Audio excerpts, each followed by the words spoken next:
he had revealed his religion, it would have become a very parochial sect coming to him.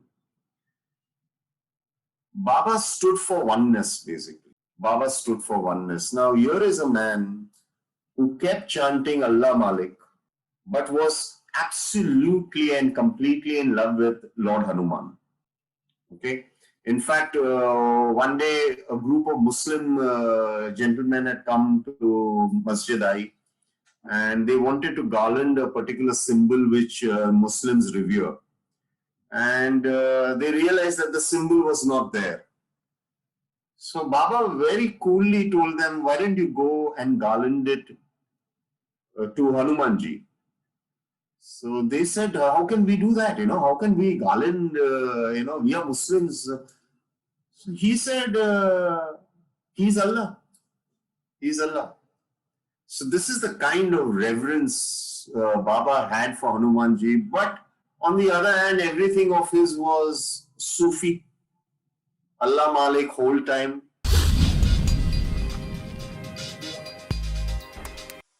Many of you might already be very familiar with that phrase.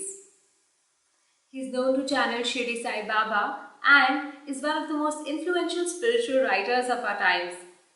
He's authored more than 20 books on the subject, including Rabda, the famous Fakir quadrology, and Ice with Very Unusual Spirits.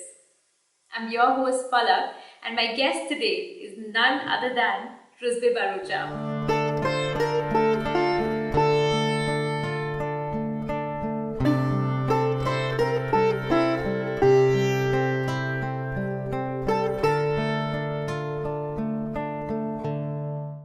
Ruzbeh's accidental entry into the world of books began with a miscommunication.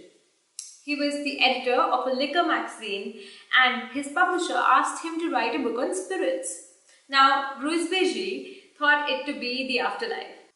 Today, thousands and millions in fact of people across the globe are inspired by his words and his books have been translated into several languages. Welcome to the Palak Mehta show, the place to discover the secret gems of India.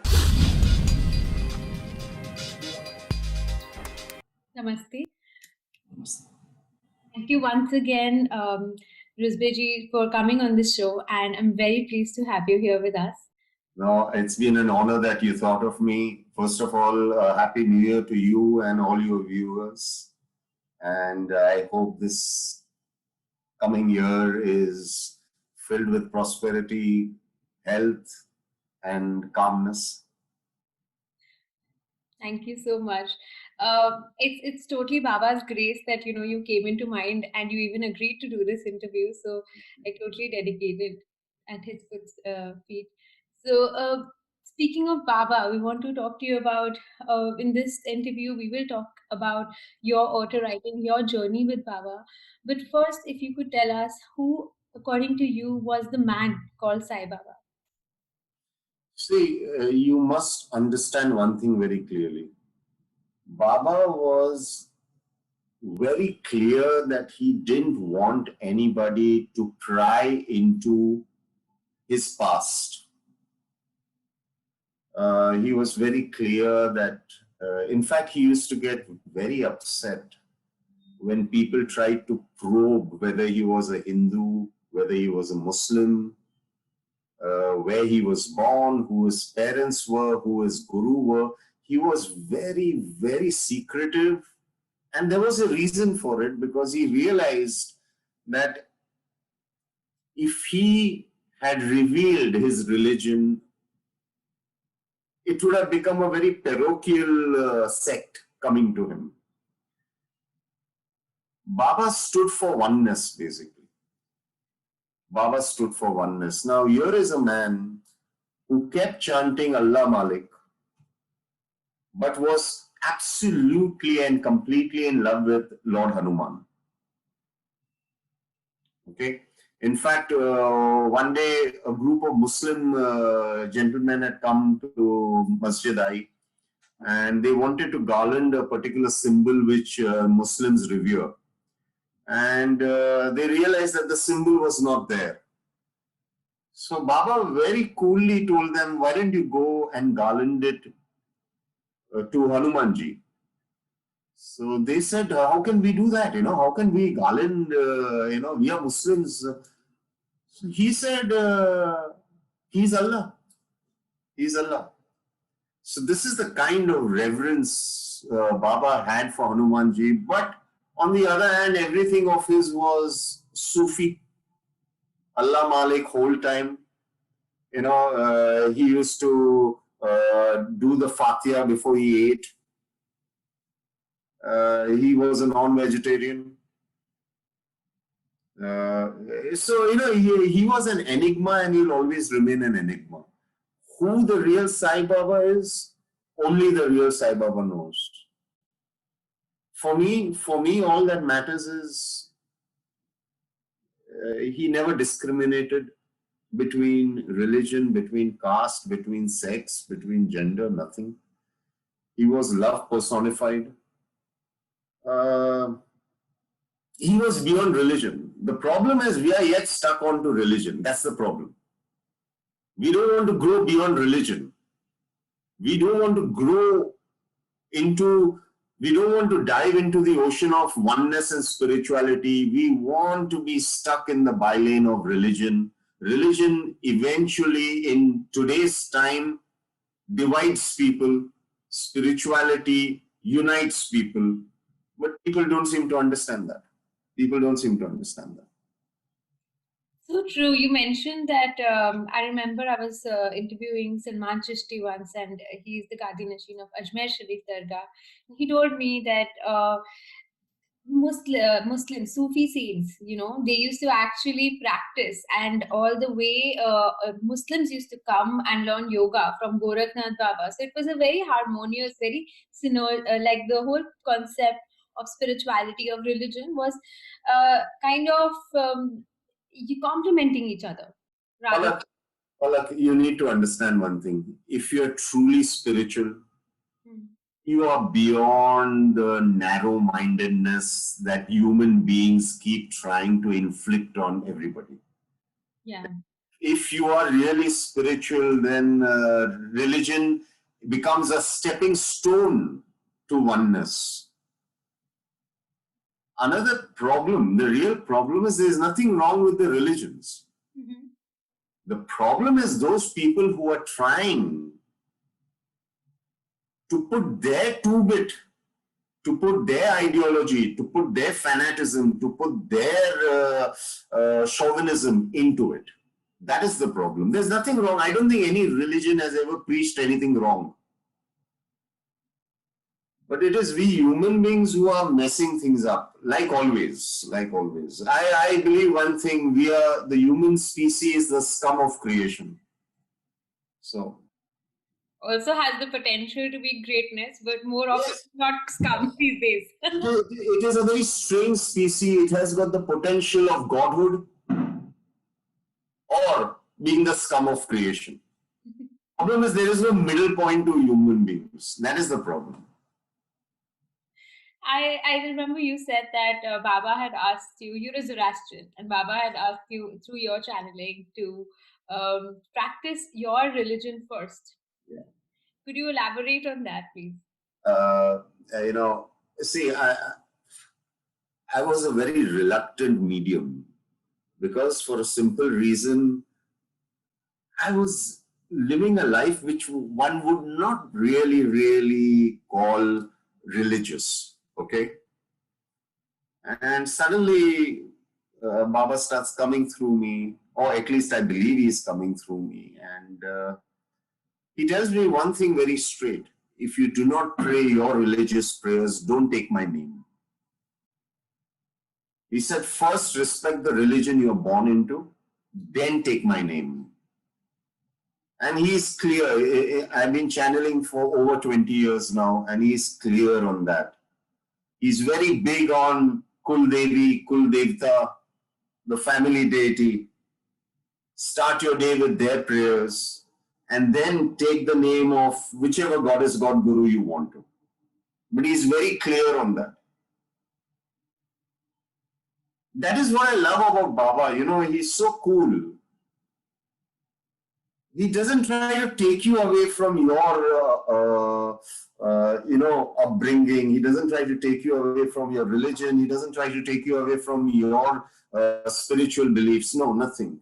He just tries to incorporate more love for the goddess god guru in every form. My Guru Mohanji, he always says Baba is a force. He's a phenomena. He's, Yeah. what do you feel? Because even today, we feel that Baba is so alive, and not that he left his body, so he left the planet. He's very much alive and active and guiding people. For me, Baba is a rock star. I mean, he's a rock star. Yeah. You know, I'm writing this book called Sai Oneness. It's about Baba's life. I'm researching a lot of work on Baba. And I've realized one thing, that he was so broad-minded, he was so cool. There was not a bone of orthodox thinking in him, no fanaticism in him. All he wanted was love. All he wanted was complete surrender. And remember one thing, when we say faith, I have faith in Baba. What is the real meaning of that? Palak? The real meaning is, I have faith in Baba's wisdom, that whatever I am going to go through, it is coming forth from his wisdom and approval, and I have faith in that, and I will accept it joyously. That is the meaning of faith.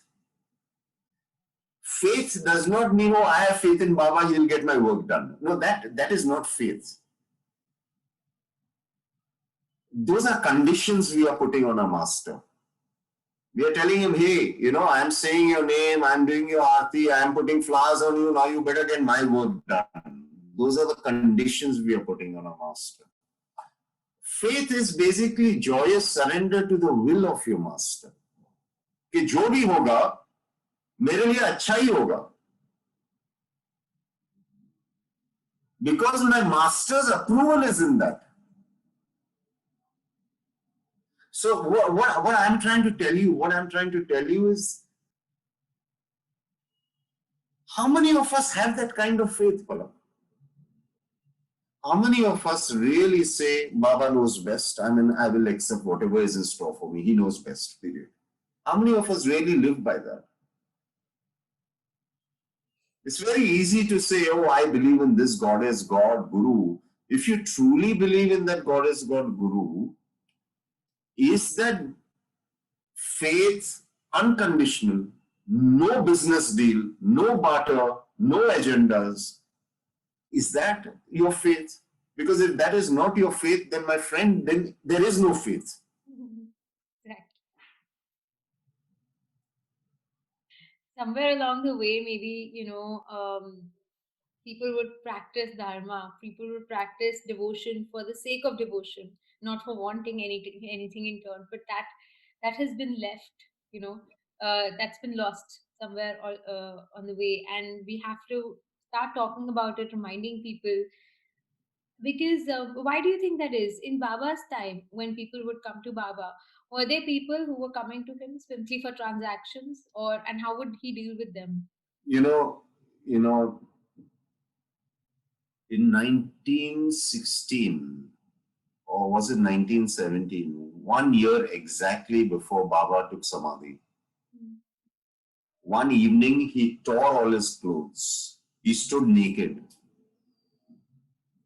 And he told everyone, look now. You'll keep asking about my religion, look now. And eventually, everyone pacified him. Shambhoji was there, he pacified him, and Baba got cooled down. And then they asked him, what happened, Baba? He said, I'm fed up, nobody is coming to me for the real things. Nobody is coming to me for what I really want to give them. Everyone is coming with an agenda. Everyone is coming with a pot ulta. Nobody is coming with the pot sida. He said everyone is coming with an agenda. They only want materialistic things. Nobody is coming from true love, and nobody is coming seeking the gems, the real gems of spirituality. And it's always been there, Palak. It's not that I've written a book called The Perfect Ones. The Perfect Ones is a book on biographies of all goddess god gurus, masters, Sufis, missionaries, name it, yogis. And I've realized that all the perfect ones were quite disillusioned at the end of their journey. Really? Bhagwan Nityananda of Ganeshpuri. Yeah. So one day, he was another cool cat. So one day he just tells everyone, okay, tomorrow I'm leaving my body. So everyone says, what? How can you just leave your body, I mean, he says, no, I'm leaving my body now. I'm tired now. I've done what I had to. Nobody wants anyway what I'm come here to give. So I'm tired. So they said, no, please, you can't leave your body. So he said, okay, I'll not leave my body. On one condition, get me one person who is living the life as I have wanted that person to live the life. Get me one person who is truly surrendered, no agendas. Get me one person. And Palak, they couldn't get any person. So what I'm trying to tell you is, how many of us are truly lovers of our master? Following the master, you walk on the road and start screaming something, people will follow you. What is the big thing? Famous terrorists in the world have followers. So followers kya hota hai? Kuch bhi nahi. How many disciples do you have? That is the important. Nowadays, everyone wants to talk about, I have got X number of followers. So what? Does that make you any more spiritual? You got to ask, how many disciples do you have? How many people do you have who are willing not only to die for you, but live your word? And you'll realize you don't have many. You don't have many. So, I think, yes, Baba was disillusioned. But he wasn't the only one. Most of the masters were disillusioned. What is it that stops us from diving in fully? Is it our own karmic baggage, or the humans are just scared to surrender? Because a master like Baba, he can burn away lifetimes in one go. He does not need to wait for you to be ready. He's patient, waiting still, because it's a free will oriented platform. So, what do you feel that we can do more to increase our surrender? Can it be done through awareness? I'll tell you what, Palak, what stops us is basically ignorance and our stupendous stupidity. Okay? See, listen to me. First of all, you have to decide one thing. What is your faith? Do you believe in a higher force? First, decide that. Then, if you believe in a higher force, then that force has to be a just force, can't be a partial force. If the power you believe in is a just power, a non-partial power, then automatically the laws of karma come in. Automatically, there is no other way out. I would rather not believe in God than believe in creation where laws of karmas don't exist. I would rather not believe in God. Because for a very simple reason, Palak, if that happens, you're talking about a partial God. You're talking about a God that works on a whim. And I don't want such a God. So now if you believe in a supreme power, you believe the supreme power is just, and you believe in the laws of cause and effect, then you should understand that apart from the ability of giving my best, I don't have anything else in my hand. I don't have anything else in my control. The only thing I can do, the only real thing I can do, Palak, is give my best. That's all. I can't do anything beyond that. You're getting what I'm saying. So when you come to that, when you come to the realization that all I can do is give my best, then you will automatically surrender to the will of your master. Absolutely. Yeah, that your will be done. Just give me the strength and wisdom to go through whatever is in store for me happily, gracefully, calmly, courageously. That's it. That's it. Beyond that, what is there? Just doing your best, also living every moment with awareness, that itself is quite a lot. So we can't do more than that anyway. I believe that is the foundation of spirituality. Giving your best and leaving the rest joyously at the feet of your goddess, God, Guru is the foundation of spirituality. For me, that is spirituality in a nutshell. Yes. For me, honestly, that is spirituality in a nutshell. Living with complete surrender, detachment, and Joyous surrender. Palak, joyous surrender. what is the opposite of that? Grudging surrender. Won't that be then, though, that life brings you at a position where you have no option but to surrender? Yes, that is what I'm saying. It's a grudging surrender. Kya kare, I am lost.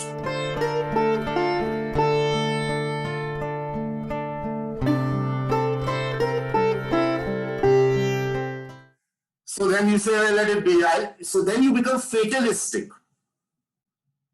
It's out of helplessness. Yes. So you either are filled with faith or then you become fatalistic. I don't want you to become fatalistic. I want you to surrender joyously.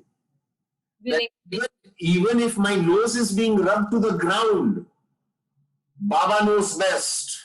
Exactly.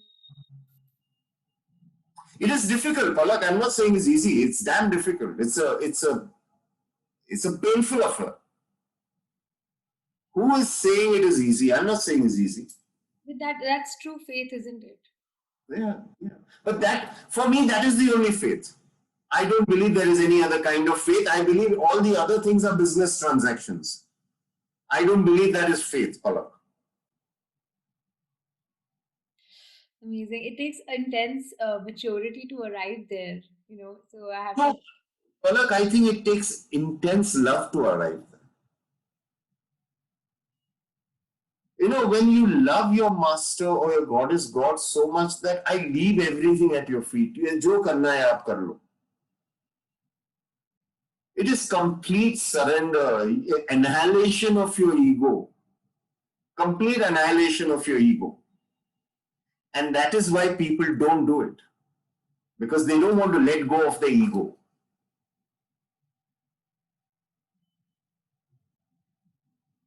So, Amazing. Um, could you share some of the beautiful miracles of Baba? And I know we will come to that as well, the relevance of miracles. But if you could tell some amazing miracles from your point of view from Baba's life when he was in his body. I'll tell you what. The problem is we are stuck on miracles. That's a problem. So even if you see all these serials made on Sai Baba, they are only talking about miracles. What they don't seem to understand is the greatest miracle is when you convert someone from darkness into light. That is the greatest miracle. That is a miracle. When you convert a hardened, negative, pessimistic, self-centered person into a selfless, compassionate human being, I think that is a miracle. So for me, if you read the Satcharitra, if you read the stories of Baba, what used to Baba used to say what? Okay, there are certain times I can't do much about you. Your will play its role. Okay, he used to say it. And he said, wherever I feel I can do something about you, I will do it. He said, but if your karma necessitates you to go through a particular thing, then so be it. You will go through a particular thing. Even when he was in the body, people have suffered a lot. He said, when you have to go through a particular thing, you have to respect the laws of karma, period. There's no other way out. Okay, Palak? But otherwise, he performed miracles left, right, and center. Yeah. He was not shy about performing miracles.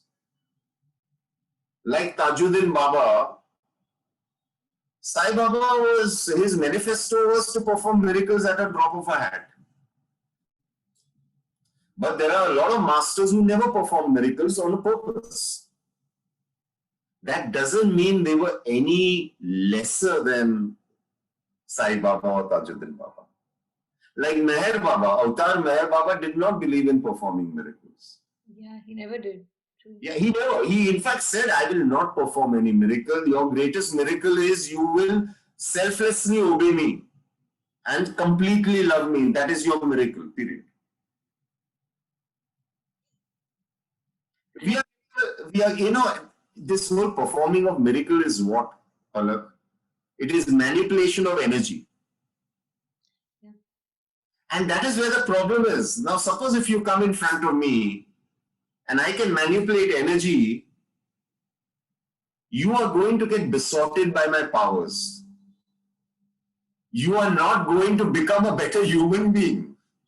In fact, I might even have more expectations. Yes. I am not taking you out of darkness. I am getting you in my vanch. I am getting you into my power. So do the miracles hold any relevance at all? See, listen. Sometimes when a master knows that a particular episode now has outlived its time, a particular episode was supposed to make you more compassionate and you've become compassionate. Then the master says, now no need for another 2.5 years suffering. What the incident was supposed to teach this child has been achieved. The master would take the suffering off. But suppose the master feels that no, you have not learnt anything. You have not learnt anything. Then the master would say, no, we will leave it to the laws of karma, we will leave it to this and we will leave it to that. When Sai Baba was smoking chillum, often was he trying to feel his body, and would that also distract regular people? They would just feel that, hey, he's just a beggar, a pauper, sitting there smoking his chillum.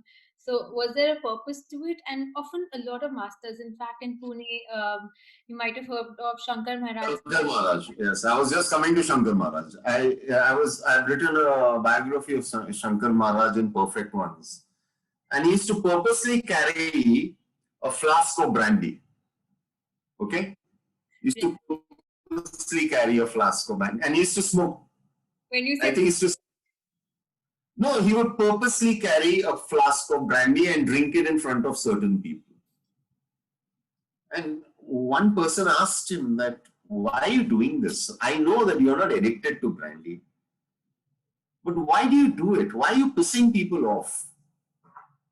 And he said, you see, I don't want people who have such kind of thinking that they're so narrow-minded that just because I'm having something, I'm no longer spiritual. So he said, I don't want such people. I want people to go beyond my body and come to me. I don't want people to be completely making decisions about myself. Okay, oh, he eats non-veg, oh, he has brandy, oh, he's smoking a cigarette, so he can't be spiritual. So his agenda was, I don't want such people. Where Sai Baba was concerned, Sai Baba used to abuse a lot. Huh? Okay, I mean, they don't write about it in books. He had a temper. He had a temper, he used to thrash people, he used to abuse a lot. I mean... to react to his language. I have written a book called Rabda. Yeah. There I have used Baba's language and it did not go down well with people. Okay? Meher Baba, when till he didn't start his journey of silence, he used to abuse a lot. I didn't know that. Really. Yes, these masters have their own traits. What they will try and do is that suppose you are going to judge them on their diet or their speech or their dress sense, they will push you more. Till you drop all those prejudices and stupid mind frame and say, no, I am seeing beyond all this.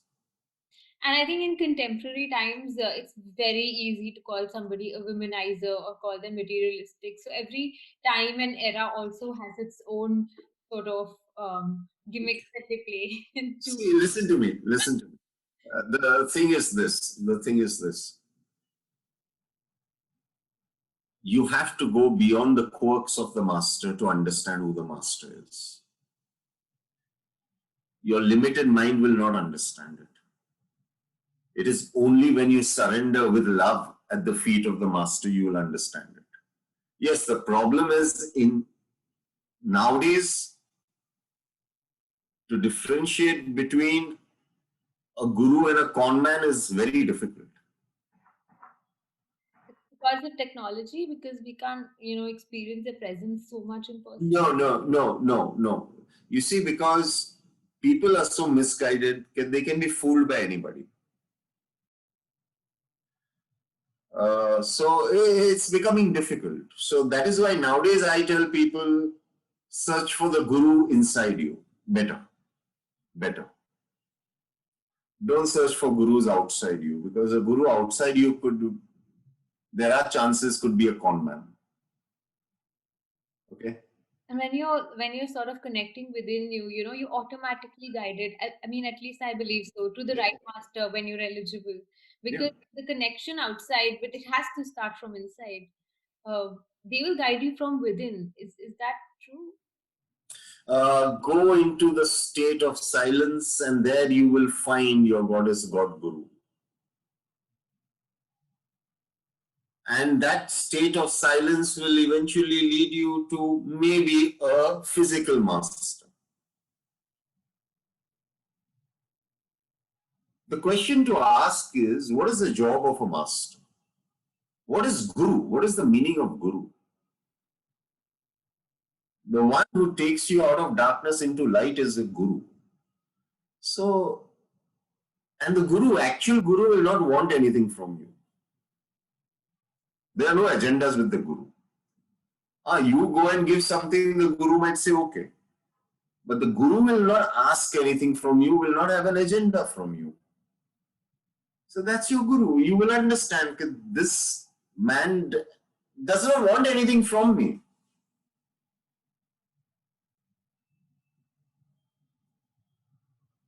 So, but yeah, we don't want gurus, We want crutches. We want a crutch. We don't want a guru. We want a crutch. Dependent on the guru also. Yeah, we want a crutch basically.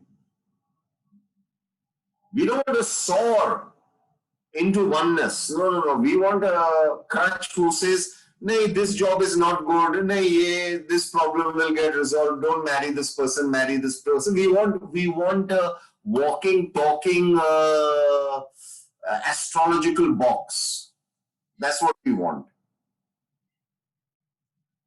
That's unfortunately, that's the introduction of meeting a master or spirituality today to some people. I completely agree with you. But a true master really, for the lack of a better word, sometimes kick your butt, saying that, all right, this is who you are. He probably will display all your weaknesses and strengths in front of you. Then what do? You have no option but to face it. So do you think acceptance has some role to play? And did Sai Baba do something like that in his time? Palak, every master knows which button to press, okay, of an individual. All the masters, and Baba was no exception. He knew which button to press. So let's say a person came, suited, booted in front of Baba, filled with himself. And Baba would say, okay, today I'm not feeling too well. Take my begging bowl and go to 5 houses and beg for food. He would do that. You understand what I'm saying? Yeah. Or let's say somebody was exceedingly fanatical Hindu. So he would tell him, come for lunch, and he would make him sit around with only Muslims.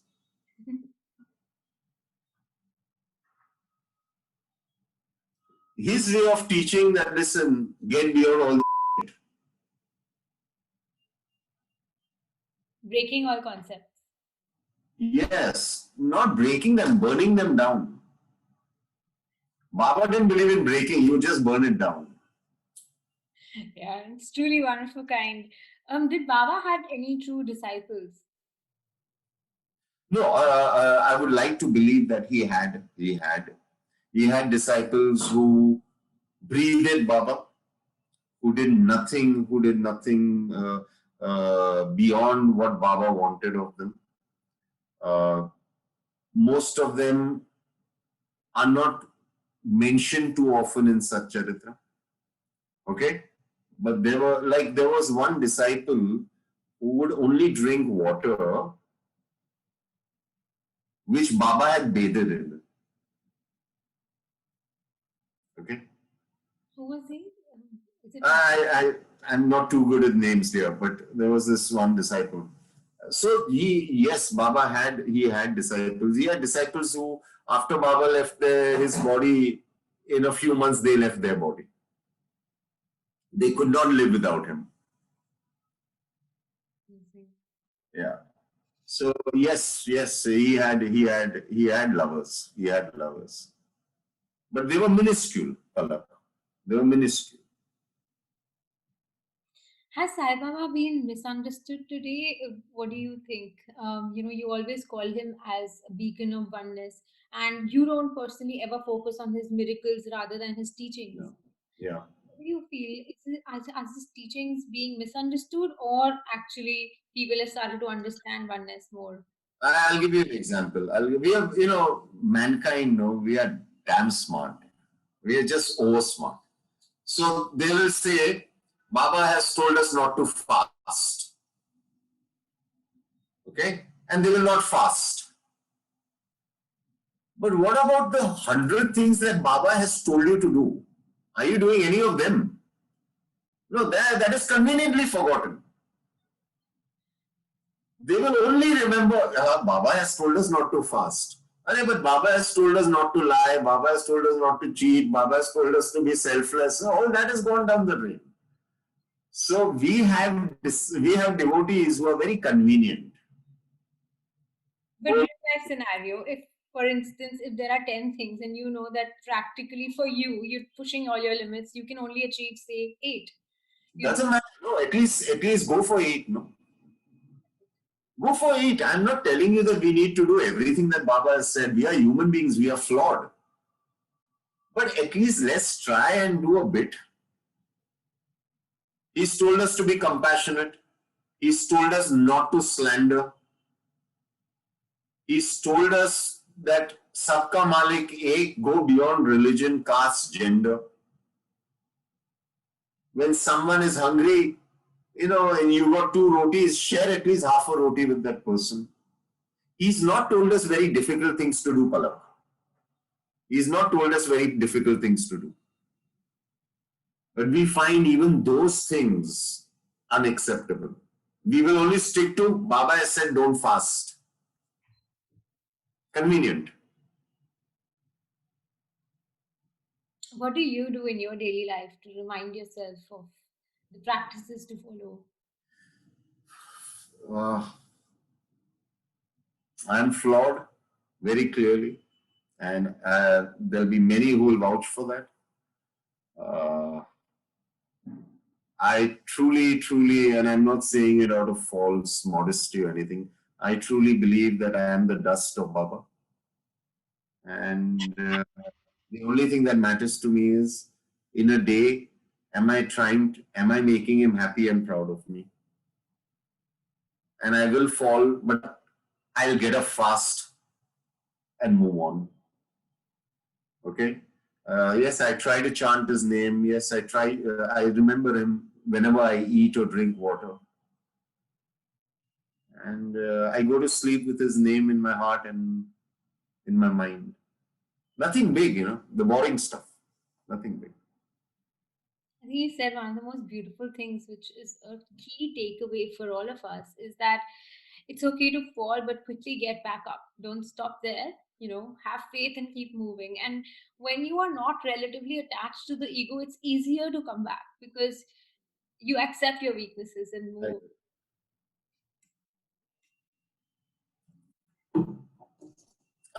I feel one thing. If you truly love Baba, it's very easy. If you aim to love him, the problem starts there. If you claim to love him, then you have to put an effort, no? Absolutely. Then it's so natural to you. Yes, then you have to put an effort, and putting an effort means you're going to fall. Then. See, my concept is clear. Okay, let's say I am a very, very hot-tempered human being. Okay? But yet I want to make Baba happy and proud of me. But I know I have a problem with my tongue. I'm clear on that. So what do I do? I'll tell myself, today, instead of just yapping away my mouth,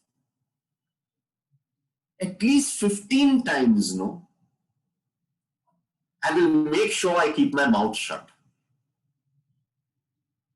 I will start with 15 times. When you were tempted to react. Yes, 15 times today I will not react. I might react 60 times, but 15 times I will not react. And as time passes by, you increase your non-reaction time.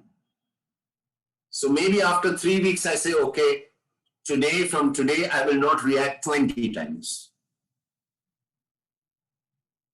Maybe in 2-3 years' time, you will come to a point where you might just react once or twice a day. I am saying start that way.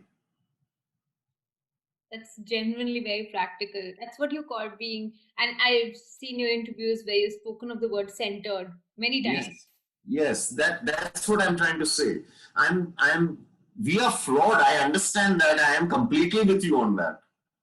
But even in your state of flawedness, try and get better, no? Just like many people come to me and say, we want to give up smoking. But we can't, we've gone into rehab, nothing works. So Baba's philosophy is very simple. Okay, how many cigarettes do you smoke? They'll say, I smoke 20 cigarettes a day. So Baba will say, okay, for 1 week, only smoke 19 cigarettes. Come back again after 1 week. Okay, now cut down 2 more cigarettes. So for the next week, smoke only 17 cigarettes. Slowly, you come down to 1 cigarette. He's allowing you to play your karma out with awareness, with full... In a very gentle way, in a very doable way. Because if you're doing something, it has to come naturally. It cannot be forced. I know so many people who will get up 4-5 days in Brahma Muhurat and meditate, and then they are snoring away. Why do that? Why don't you meditate at a time that suits you? You will be able to do it every day. Start somewhere, basically. Start somewhere and do it at a time that suits you. Let's say 4 o'clock in the afternoon suits you. Start that time, no?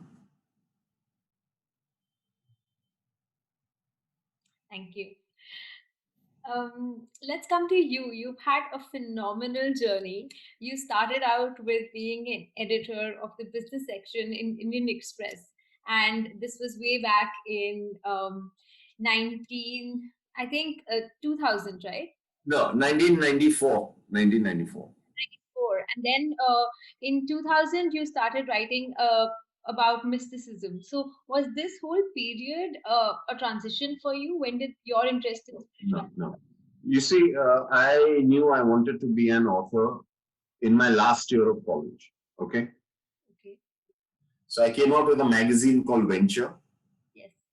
and I started writing books in the last year of my college.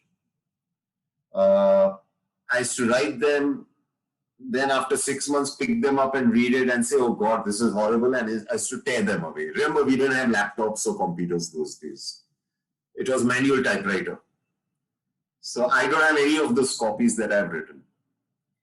One day, I was, and you must understand, I was the editor of a liquor magazine, okay? Not just any magazine. I was the editor of a liquor magazine. I was the first editor in India of a liquor magazine.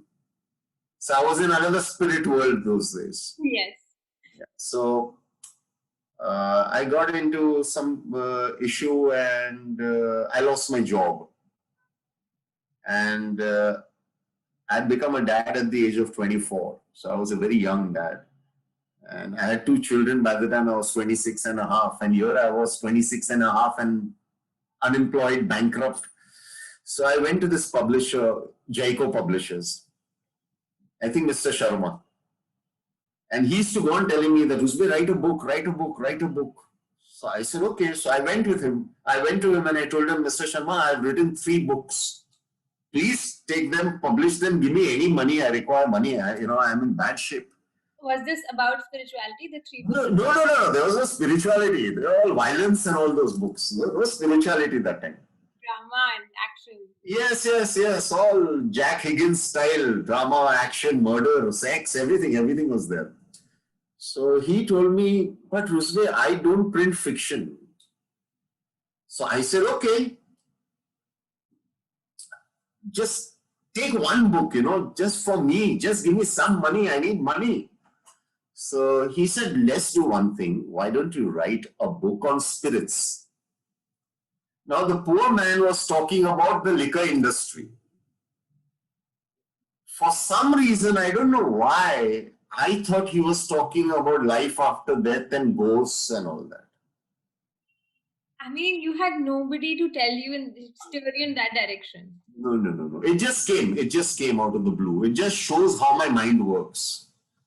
Okay? So it just came out of the blue. So for 15 minutes, he is talking about the alcohol industry without mentioning alcohol. I am talking about the spirit world without mentioning the spirit world. And we both are smoking and having a cup of chai and this and that. Then he tells me, you must write about hangovers. I looked at him and I said, they get hangovers also? How do they get hangovers? So he said, of course, Ruzbeh, if you drink a lot, you will get hangovers. I said, but why about in the spirit plane they drink a lot? I don't get it. What are you talking? He said, what spirit plane are you talking about? I am talking about the booze industry. Write a book on alcohol.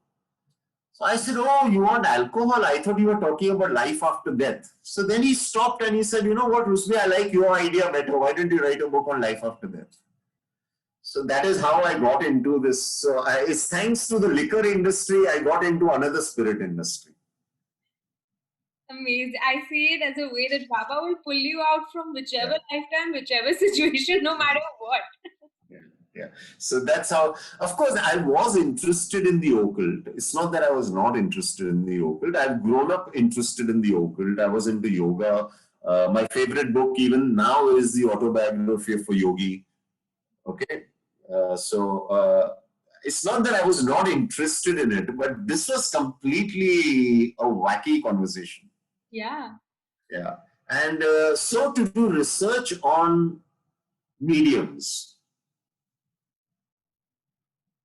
I decided to become a medium. You understand what I'm saying? I was writing a book on mediums, right? The last marathon is a book on life and death and life after death and spirit communication. So I told myself, if I'm writing a book, and I was a journalist, I was an editor. So, I came from that mindset. If I'm writing something, I need to research on that. And then all the mediums would go on telling me, we can see Sai Baba of Shirdi standing next to you. And I used to ask them, why is he standing next to me? I mean, the poor guy, why is he standing next to me?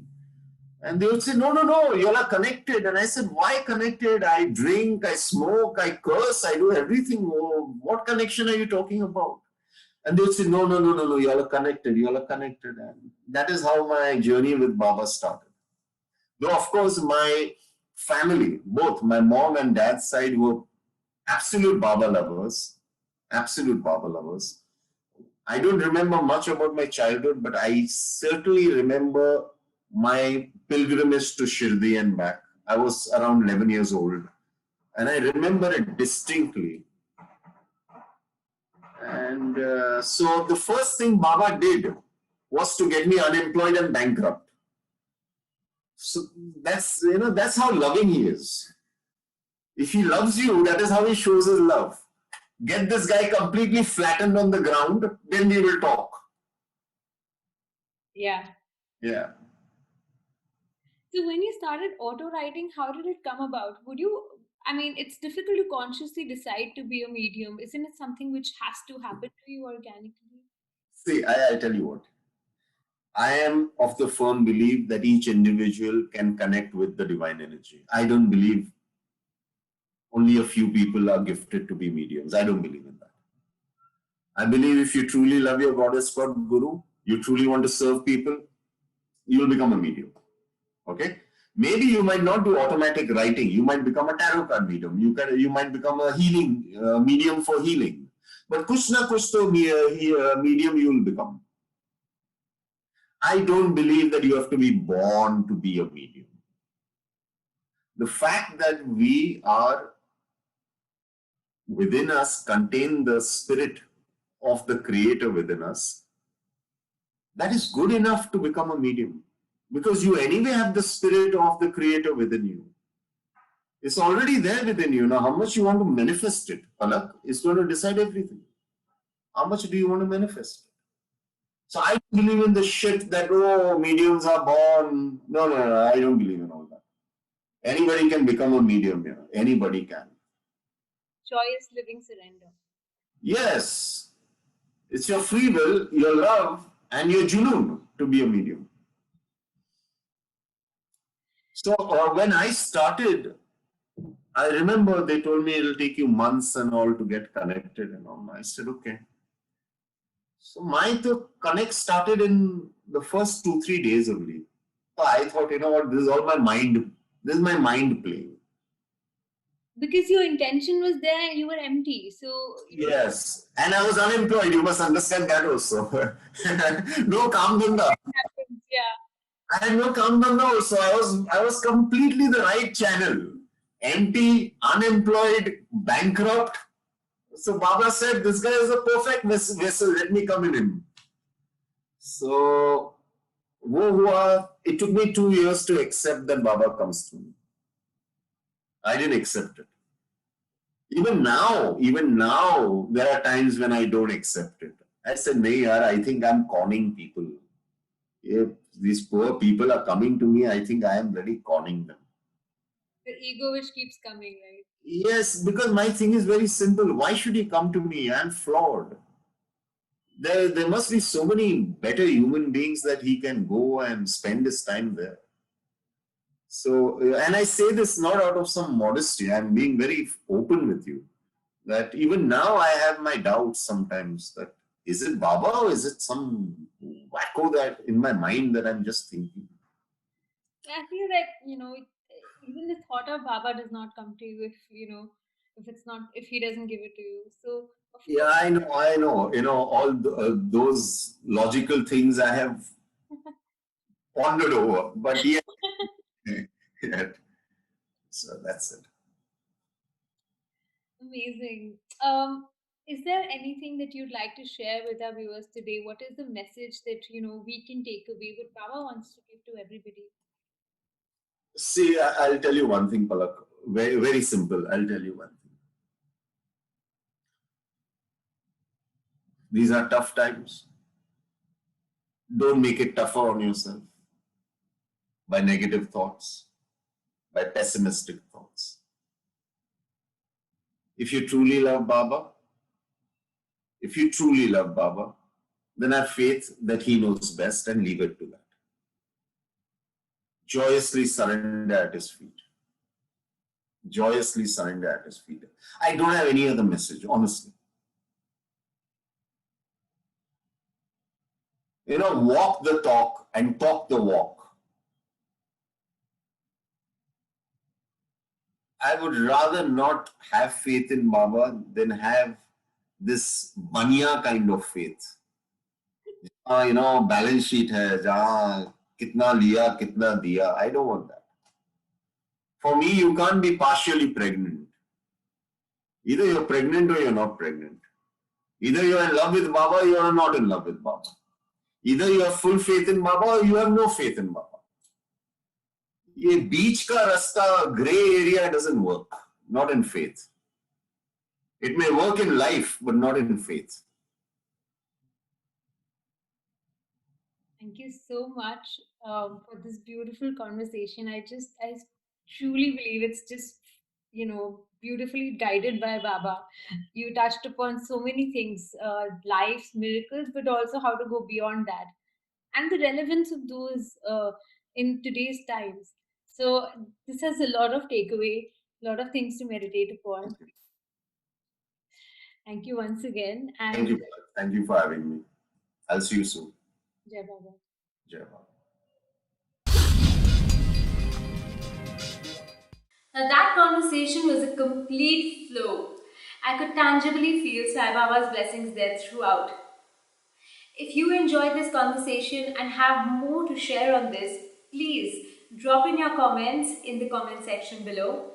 Do share your thoughts with me. Tell me how you feel about this. Did it resonate with you? And what else would you like to hear from our guests? I'm your host Palak. Please subscribe to my channel if you found value, and I will see you again next time with another hidden gem in India.